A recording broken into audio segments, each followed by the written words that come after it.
नमस्कार, मी राहुल रणदिवे, दैनिक जनमत सोलापूरसाठी आपण घेत आहोत नटरंग राजकारणाचा हा कार्यक्रम. ह्या कार्यक्रमामध्ये आपण जे पूर्वी रजाक शेख वकील होते, खूप काय त्यांनी लोकांना मदत केलेली आहे. त्यांची जे सुकन्या आहेत, ॲडव्होकेट आहेत, ते वकील आहेत आणि ते जे वकिलीचं जे काम आहे ते आपल्या ह्या कोर्टात करत नाहीत, ते जे हाय कोर्टात करतात. आपण त्यांच्या संगत संवाद साधणार आहे आणि येणाऱ्या निवडणुकीमध्ये त्यांच्या प्रभागामध्ये ते उमेदवार म्हणून अपक्ष म्हणून उभारलेले आहेत. आपण त्यांच्या संगत संवाद साधणार आहे. त्यांच्या प्रभागाची रणनीती कशी असणार आहे मॅम, चला, की त्यांचा प्रभाग कसा आहे, त्यांची यंत्रणा कशी आहे, जे रजाक वकिलांनी केलं होतं काम, खूप काय चांगले गोरगरिबाला न्याय द्यायचं वगैरे वगैरे, इतर काय महत्वाचे विषय असतील, मॅडम बरोबर आपण संवाद साधणार आहे. बघूया येणाऱ्या निवडणुकीमध्ये हे रिंगणात आहेत, त्यांचा प्रभाग कुठला असेल आणि यांची रणनीती कशी असणार आहे, हे सगळं आपण जाणून घेणार आहोत मॅडमकडनं. मॅडम, येणाऱ्या निवडणुकीमध्ये तुमचा प्रभाग कुठला असणार आहे? माझा 16B हा प्रभाग आहे. हा महिलांचा प्रभाग आहे. हा, आणि बराच मोठा प्रभाग आहे. आणि पहिल्यांदाच मी इलेक्शनला थांबली आहे, तर माझा कुठलाही पक्ष नसणार आहे. म्हणजे अपक्षकडून मी थांबलेली आहे आणि माझा चिन्ह हा सफरचंद आहे. माझं नाव ॲडव्होकेट बेनझीर रजाक शेख. मी हायकोर्टमध्ये प्रॅक्टिस करते, म्हणजे वकिली हा माझा व्यवसाय आहे. इलेक्शन मध्ये येण्याचा एकमेव कारण म्हणजे आमच्या वॉर्डमध्ये, म्हणजे मी जिथे राहते 16 वॉर्डमध्ये, मी स्थायिक तिकडची हे आहे, रेसिडेंटच आहे मी तिकडची. पण गेल्या 8-10 वर्षापासून पाहता जर तुम्ही बघताल, इतक्या प्रॉब्लेम्स आहेत आमच्या वॉर्ड मध्ये. आणि लिटरली आम्ही सगळे लेडीज एकजूट होतो, निघतो की आम्ही ह्यांच्याकडे जातो, नगरसेवकांकडे, की असा असा अमुकचा प्रॉब्लेम आहे, ड्रेनेजचा प्रॉब्लेम आहे, ड्रेनेज ब्लॉक होतात.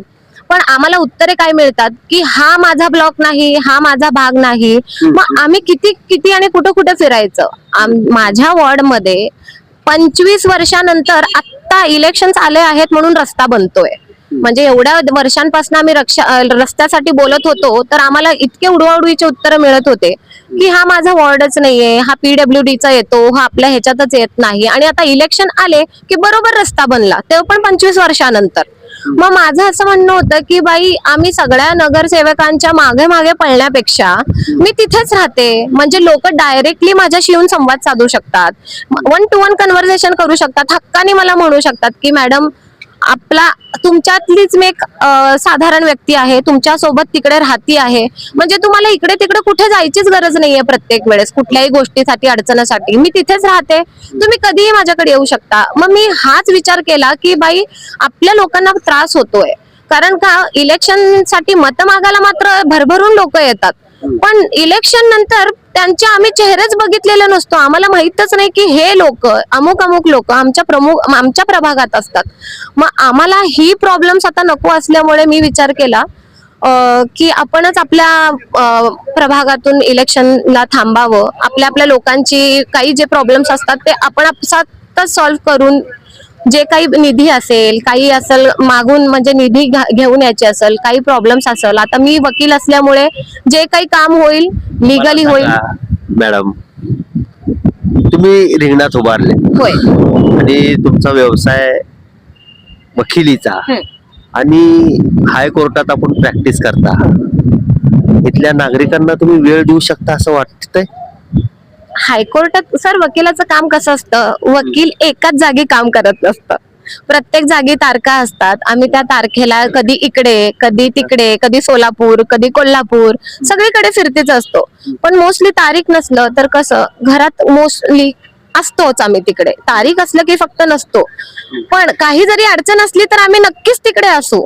अडचणीच्या वेळेस तर आम्ही नक्कीच असणार आहे. माझी फॅमिली तिकडे राहती, मी येऊच शकते की लगेच काही प्रॉब्लेम झालं तर, म्हणजे पूर्णपणे मी प्रयत्न करेन की माझ्या लोकांना, माझ्या वॉर्डातल्या लोकांना कसलाही त्रास होणार नाही.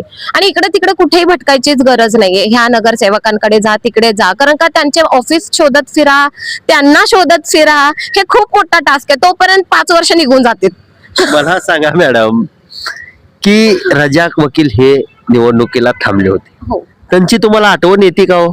खूप जास्त, ऍक्च्युली खूप जास्त. त्यांची सर आम्हाला कधी आमच्यामध्ये येणार सुद्धा नाही, पण त्यांचा आदर्श ठेवून त्यांनी आम्हाला जे इमानदारी आणि प्रामाणिकता जे शिकवली आहे, तोच आम्ही ध्येय साधून प्रत्येक गोष्टीत एक ट्रान्सपरन्सी ठेवून, म्हणजे कुठलाही बेकायदेशीर काम न करता, काही गोष्टी आपण असं करूयात की महिलांसाठी निधी, लिगल एड साठी आपण प्रयत्न करूयात, मेडिकल काय हे असतं त्याच्यासाठी आपण प्रयत्न करूयात, म्हणजे माझ्याकडनं जितकं होईल आणि माझ्या लोकांचे मी जे समस्या असतील ना ते मी सभागृहात व्यवस्थितपर्यंत पोहोचवू शकेल, मांडू शकेल, माझी इतकीच फक्त इच्छा आहे.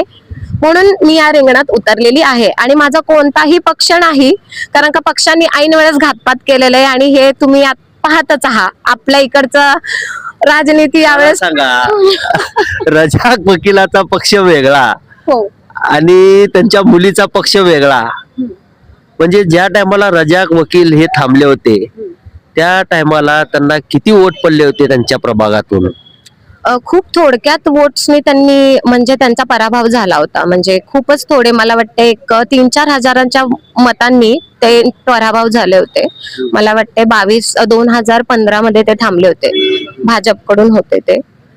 आणि माझं न जाण्याचं असं काही हे नव्हतं, पण म्हणलं की पक्षांच्या आपण भानगडीतच नको पडायला, आणि ऐन वेळेस घातपात तर केलाच आहे. आता काय बोलायचं. कोणत्या पक्षाने तुम्हाला घातपात केला ते सांगा. ऍक्च्युली सगळीकडे चर्चा झाली होती, काँग्रेसमधून माझं शेवट झालं होतं. ते फिरदोस पठाण जे आहेत त्यांनी ऐन वेळेस हे म्हणजे सोडला पक्ष. मग त्या जागी ओबीसी महिलाच हवे होती त्यांना, महिला ओबीसीच हवे होती. मुस्लिम तिकडचा वॉर्ड असल्यामुळे मला बोलवून घेतलं होतं घरून, आणि मला एकदम शेवटपर्यंत खात्री दिलं की मॅडम तुम्हीच असणार आहेत, तुम्हालाच हे करणार आहोत. आणि ऐन वेळेस एबी फॉर्म सोडला नाही. मग मला सांगा मॅडम, तुम्हाला कोण बोलवून घेतलं होतं? आता काँग्रेसचं तिकीट देतो आणि तुम्हाला उभा राहावं लागेल तुमच्या प्रभागामध्ये, कोण शहर अध्यक्षांनी बोलून घेतलं होतं का आमदार आमचे खासदार आहेत प्रणितीताई शिंदेनी बोलवलं होतं का जे केंद्रीय गृहमंत्री आहेत त्यांनी बोलवले होते? आता ऑफिसवाल्यांनी नाव सुचवलं होतं माझं, म्हणून मग मला ऑफिशियली मग यलगुलवार सरांनी बोलून घ्या म्हणलं मॅडमांना. आणि मग ताई सुद्धा बोलल्या की द्या हे ना, म्हणजे तुम्ही तुमचं बघान देऊन टाका. सो रात्रीपर्यंत असंच होतं की मीच असणार आहे, आणि सकाळचा दृश्य एकदम वेगळाच होता. मग म्हणलं जाऊ दे, आता भरलाच आहे फॉर्म तर माघार नाही घ्यायची, असं पण आपल्याला लोकांची सेवाच करायची आहे ना. तर मग म्हणलं जाऊ दे, पक्षांच्या भानगडीत न पडता आपण अपक्षच उभे राहूयात. मला सांगा, तुम्हाला काँग्रेस पक्ष का बरं आवडला? का त्यांनी बोलवल्यामुळे तुम्ही तिकडे गेला? आवडण्याचा असा प्रश्न नाहीये, कारण का ज्या वेळेस मला बोलवून घेतलं होतं त्यावेळेस सगळ्या पक्षांचं ऑलरेडी सगळं ठरलं होतं, आणि आता एकदम ते ऐन वेळेस एक जागा रिकामी होती, तर म्हणलं चला पक्षाकडनं आलं आहे तर कुठला तरी एक पक्ष मिळतंय. कसं इंडिपेंडेंट लढणं ही खूप मोठं लढा द्यावं लागतंय, स्वतः म्हणजे वैयक्तिक थांबणं वगैरे. पक्ष असलं की थोडीशी मदत. रजाक वकील साहेब हे भाजपामध्ये निवडणूक लढवले होते आणि त्यांची मुलगी आता अपक्ष लढती आहे, काय वाटते तुम्हाला? सोपं नाहीये बरं काय, बिलकुल सोपं नाहीये, बिलकुल सोपं नाहीये. म्हणजे एकूण एक मॅन पॉवर खूप लागतं ह्या गोष्टीमध्ये. पण ठीक आहे, पक्ष असणंच गरजेचं नाही. माझा हेतू खूप क्लिअर आहे. माझा हेतू असाच आहे की आपल्या माणसांना आपली मदत झाली पाहिजे. मग पक्ष असू काय नसू काय, आपले माणसं आपल्या पाठीशी थांबायला जर तयारच आहेत तर मग पक्षांचा काही संबंधच येत नाही. हेतूच खूप क्लिअर आहे, आपला काम व्यवस्थित झाला पाहिजे, आपल्या माणसांना काही त्रास नाही झाला पाहिजे, दॅट्स इट. मग आपले माणसं थोडेफार आपल्याला मदत केली तर असं नाहीये की अपक्ष कधी निवडून येत नाही. कधी कधी आता आजकाल आता ह्या वर्षीची राजनीती पाहता लोक इतके खवळले आहेत, तर कदाचित असं वाटतं, लोकांचं असं मत चालू आहे की बाबा सगळ्या पक्षांना कोणालाही मत न देता आपण आपल्या अपक्षांना निवडून आणू, असं खूप जणांची चर्चा चालू. मला सांगा, रजाक वकील हे भाजपामधनं निवडणूक लढवले, बरोबर? तर काय त्यांना मतं मिळाली असतील? त्या टायमाला तुम्ही काय काम करत होता? त्या म्हणजे रजाक वकील भाजपामध्ये होते, त्या टायमाला तुम्ही तुमच्या वडिलांबरोबर काय काम करत होते? मी त्यावेळेस शिक्षण घेत होते. मी माझ्या लॉच्या 4th इयरला असेन. हा, आणि त्यावेळेस मग इलेक्शनच्या वताने वगैरे कधी प्रचार वगैरे झाला की वगैरे वेळ मिळाला की निघायचो. कॉलेज होतं तेव्हा माझं. बाकी असं इतकं जास्त पॉलिटिक्स मध्ये इंटरेस्ट घातलं नाही. पण मग म्हणलं की आता खूप लोकांचं असं बघता म्हणलं की आता आपण रिंगणात उतरायला काही हरकत नाहीये. म्हणजे हीच ती वेळ आहे आणि हीच ती संधी आहे म्हणलं. मला सांगा मॅडम, तुम्ही प्रॅक्टिस हायकोर्टामध्ये करता आणि खूप प्रभाग मोठा आहे, आणि काय जनतेचे म्हणणं असतात की एवढ्या सगळ्या तुमच्या वकिलीचा व्यवसाय असताना तुम्ही जर निवडून आलात तर तुमच्या व्यवसायावर जरा परिणाम पडेल असं वाटतंय का तुम्हाला? अजिबात नाही. कारण का तुम्ही जर आतापर्यंतचा इतिहास पाहिलं, डॉक्टर बाबासाहेब आंबेडकर पासून महात्मा गांधी पासून ते इतके मोठे मोठे जे कोण पार्लमेंटमध्ये MP असो, MLA असो, अर्धे 70% लोक ऍडव्होकेटच आहेत. कसं असतं, वकिली क्षेत्राचं पॉलिटिक्स मध्ये खूप म्हणजे त्याचा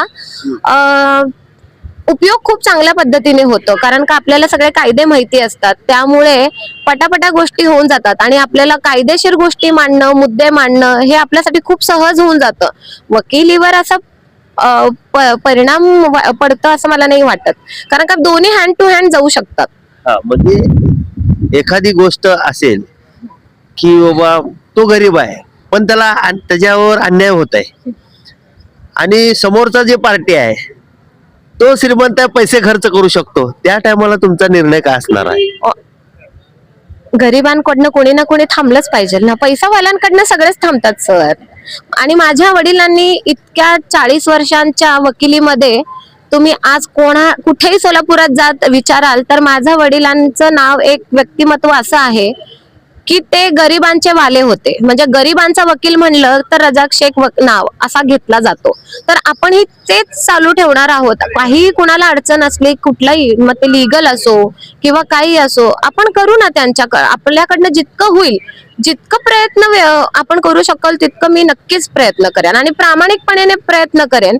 कारण का शेवटी माझ्या वडिलांचं नाव माझ्याशी जुडलेलं आहे, तर त्यांच्या नावावर आज नाही, म्हणजे त्यांच्या नावावर काही सुद्धा डाग नाही पडलं पाहिजे. त्याच हिशोबाने मी पूर्ण प्रामाणिकपणे माझं प्रत्येक काम करण्याचा प्रयत्न करेन. उलट ते कुठेही असतील आज, तर त्यांना मला म्हणजे बघून हेच वाटलं पाहिजे, त्यांना प्राऊडच वाटलं पाहिजे की आपला वारसा कोणीतरी इमानदारीने चालवत आहे. तेवढंच फक्त ध्येय ठेवलंय, इमानदारी आणि प्रामाणिकता फक्त ठेवलं आहे. पण आता बघू इलेक्शन मध्ये लोक मला असं वाटतं की यावर्षी लोकांनी असं लक्षात घ्यावा की अमुक समूहाच्या लोकांनी अमुक चिन्हाला मत द्यावी, की या समाजाच्या लोकांनी या चिन्हाला मत द्यावं. हे मला असं वाटतं की ह्या कुठेतरी आपण जो एक हे आहे, म्हणजे मला असं वाटतं की ही गोष्ट खूप वाईट आहे. आपण थोडस चिन्हांच्या बाहेर जाऊन किंवा जो कॅन्डिडेट थांबलाय त्याच्या आपण कॅलिबरला आपण बघितलं पाहिजे असं मला वाटतंय. कारण का इतकी वाईट दशा होती, मी फॉर्म भरताना पाहिलं लोकांचे की लोकांना सह्याही सुद्धा करता येत नव्हते. तर मग आपण अशा व्यक्तींना निवडून द्यायचं का? तर हा संपूर्ण आणि पूर्णतः प्रश्न आता लोकांवर आहे. चिन्ह हे ते बघण्यापेक्षा मला असं वाटतं की शिकलेला व्यक्ती तो आहे आणि तुमचे जे प्रॉब्लेम्स आहेत ते ना सभागृहामध्ये व्यवस्थित पोहोचवण्याचं काम ते करू शकतात का? कारण का जे नगरसेवक काम करतात त्यांना मत देणं 100% दिलंच पाहिजे. कारण मला सांगा ताई, लाडकी बहीण ही योजना आहे बरोबर, लाडकी बहीण जे भाजप म्हणतात हे आम्ही आणलो, शिवसेना म्हणतात आम्ही आणलो, राष्ट्रवादी म्हणतात आम्ही आणलो, आणि काय ज्या प्रभागात मी गेलो तर जास्तीत जास्त त्या महिला म्हणतात की एकनाथ भाईची ही लाडकी बहीण आहे. नेमकं तुम्हाला काय वाटतंय लाडकी बहीण म्हणून? आता लाडकी बहिणीचा हा खूप वादातला मुद्दा आहे. म्हणजे माझ्या उत्तरांनी अजून ते वाद नको व्हायला. खरंच मॅडमने आपल्याला खूप काय आपल्या नटरंग राजकारणामध्ये माहिती चांगली दिलेली आहे. हे रजाक वकीलचे वारसा पुढे नेत आहेत. खरंच म्हणजे मुलगी असायला पाहिजे पोटाला, हे खरंच म्हणलं जाते. बुजुर्ग लोक आपले पहिल्याचे म्हणत होते, अरे एक पोरगी असायला पाहिजे तुला माशा मारायला. म्हणून आता माशा मारायला तर वकील साहेब नाहीत, पण हे त्यांचा वारसा मात्र पुढे घेऊन चाललेत. येणाऱ्या निवडणुकीमध्ये बघूया यांच्या प्रभागाची रणनीती कशी असणार आहे. आणि मी राहुल रणदिवेसह चंदन बोलू, सोलापूर न्यूज.